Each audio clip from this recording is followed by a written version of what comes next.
Hey guys, Aaron from Adorn here. Welcome back to another episode. Today we're doing something that I've been obsessed with since we got here to Japan.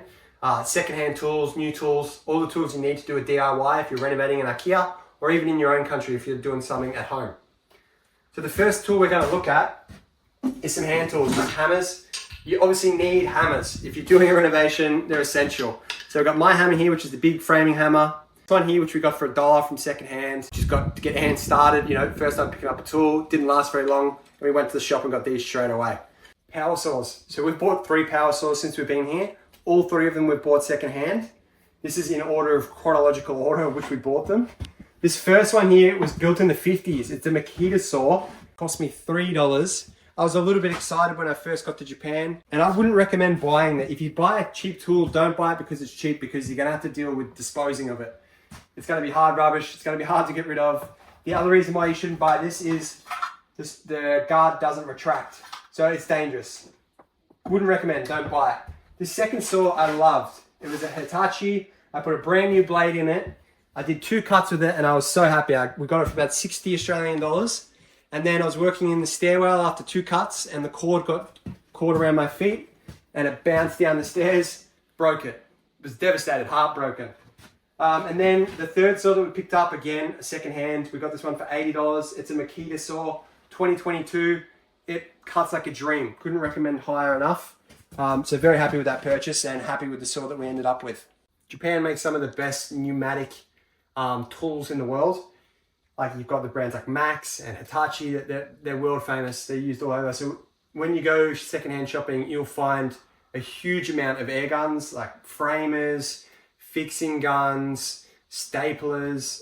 So we got 3 guns here, all got secondhand. This first one is like a fixing gun, which shoots pins, which you do for obviously architraves and skirting, $5, which is 500 yen. The second gun was the first gun that we bought. Cost us $40. It shoots, I think, 70mm framing nails. That was $40. My favorite purchase to date from all the secondhand shops. This shoots 100mm framing nails. It is a weapon, and we got this for $1 Australian dollar, 100 yen. I think it was a mistake on the shop's part. It shoots like a dream. It will drive this nail into hardwood. The reason that they sold it for $1 was because they weren't sure what brand it was. But yeah, to get something like this new, you're looking at $500, $600, $700. So yeah, my favorite purchase to date. So to shoot all those framing guns, obviously you need a compressor. We got this compressor for $100 secondhand. Seems to work perfectly fine. Obviously, if you're working on different job sites, a gas gun is fine. But if you're stationary and just doing DIY in one spot, you can drive nails better with a pneumatic gun. It's obviously just a little bit more inconvenient to get around. The other tool that we used a lot is this air gun. Every day when we're finished work, you just turn the gun on, plug this in and just dust yourself off. So if you're buying tapes or any measuring tools here in Japan, I'm not sure if you can get them elsewhere you live in the world, but Tajima, they're like the flagship measuring company here in Japan. And we picked this laser up secondhand, comes with the wand attachment, including the tripod. We got it all for 100 Australian dollars. I'd highly recommend, while we're on the subject of Tajima, is their tapes. So they've got what I really like about the tapes, which is a white background, black numbers, and then red on the 100mm increments. It's just much easier to not do the 100mm trick. And they've got the numbers on the bottom as well, which is great. So this was $30. Honestly, I probably prefer this to tapes like a Fat Max or something. The Makita haul. Here's what we've got from Makita so far. Apart from that other saw, the $3 saw, which I wouldn't recommend buying, these are the ones I would recommend buying. So this is an electric planer that we got secondhand, $16. It was built in 1960. So it's obviously very old, but it was very well looked after. The blades are still sharp as. And it also came with this cool little box, which just shows how much the guy cared for it. You know, you got a screwdriver in there, toothbrush to clean the blades, and some other fresh blades in there. Whoever had this before us definitely took care of it. Reciprocating saw. You need one of these for a demolition. We got this secondhand, $40. It's powered, which is a bit more old school, but we're not leaving the house, so power is no real issue. And then a whippersnipper is what we call this in Australia. I got an electric whippersnipper, or a strimmer if you live in the UK. We got this one for $10, which is, you know, I couldn't not buy it when I saw it there. And that's been great just to tidy up the jungle that was outside when we first got here. Then we have a sliding compound saw. This is from Hitachi. It comes with a laser, it has a light. We got this secondhand off a website called Medicuddy, which is a huge website. And we paid $350 for this saw. So if you're gonna do any work where anyone's gonna see you, I would not recommend buying this. This, I would probably laugh if I saw anyone on a real job site with one of these, but we needed a drill. This was $10 and it does the job, you know. We got it secondhand, obviously, you can see there, 1,000 yen. And yeah, if you're just doing DIY in your home, there's no problem getting a laughable powered drill like this one. Chances are when you're doing some DIY or renovation at your place, you're gonna run into some concrete and you need the right tool for the job. So what we've got here is an SDS Max hammer drill.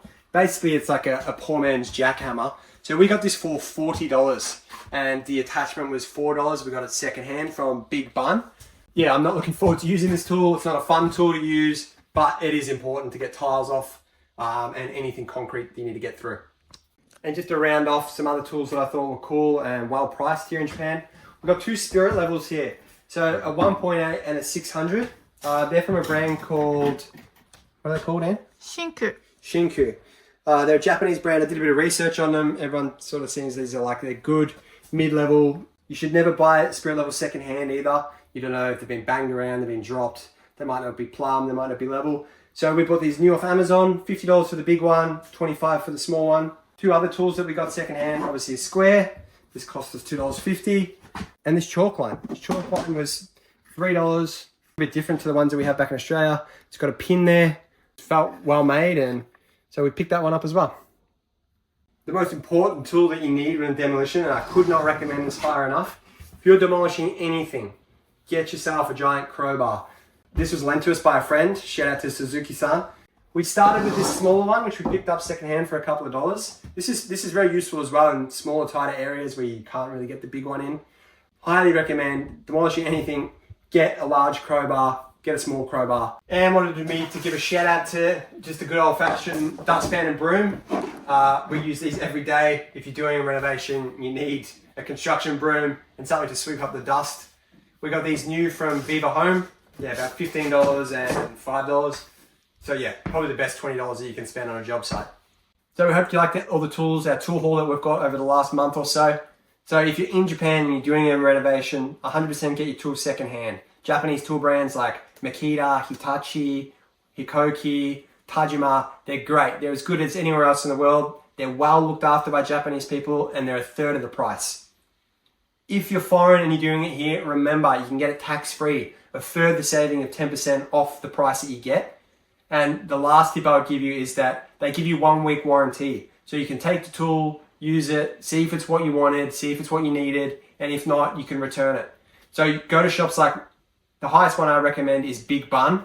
The second one would be Medicuddy if you want to shop online. Things get delivered very quick. And then the third one would be your local Hard Off, it's called. All secondhand shops in Japan are phenomenal. You can get Louis Vuitton bags and all these designer brands. You can get really good snow gear, North Face, Burton, Salomon. Just shop secondhand here. It will blow your mind. Highly recommend.